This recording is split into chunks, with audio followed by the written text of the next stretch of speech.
World leaders welcomed the announcement about the end to nuclear tests, including Trump, who in an earlier tweet Sunday called North Korea's statement a pledge to denuclearize. "Wow, we haven't given up anything and they have agreed to denuclearization, so great for world, site closure, and no more testing."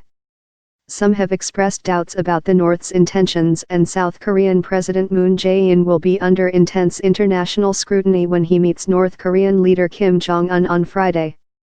Although the North's announcement is quite dramatic, it's natural for the world to be extra sensitive to every word spoken by Kim.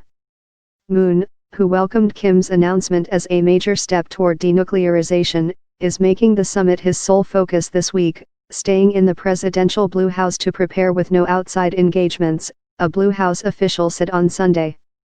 South Korea's Presidential Security Service met officials from the military as well as the UN command on Saturday to discuss security at the border truce village of Panmunjom, where the Inter-Korean summit will take place, the official said.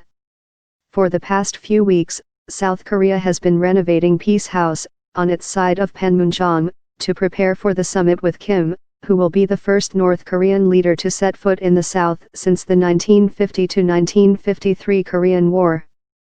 On Monday, the two Koreas will hold another round of working-level talks at the Tungul Pavilion on the North Korean side of Panmunjom to discuss protocol, security and media coverage of the summit.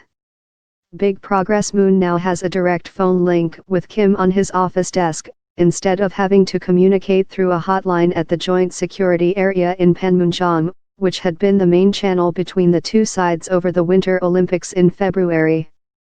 The two leaders are expected to talk over the newly installed phone for the first time this week, before the summit, South Korea said on Friday.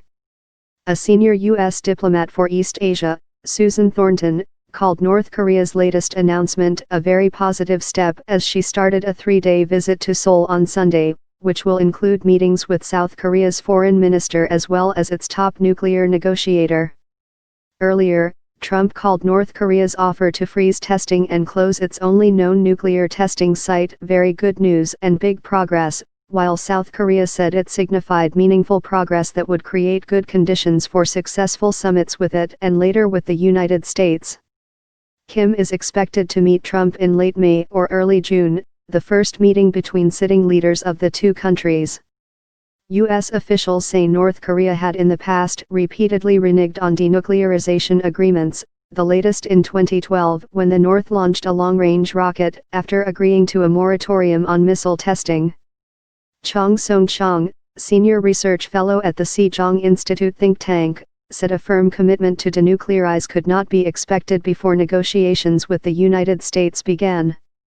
Kim cannot give up everything at once. What is clear is that he is showing his earnest willingness to pave the way for smooth negotiations, Chong said.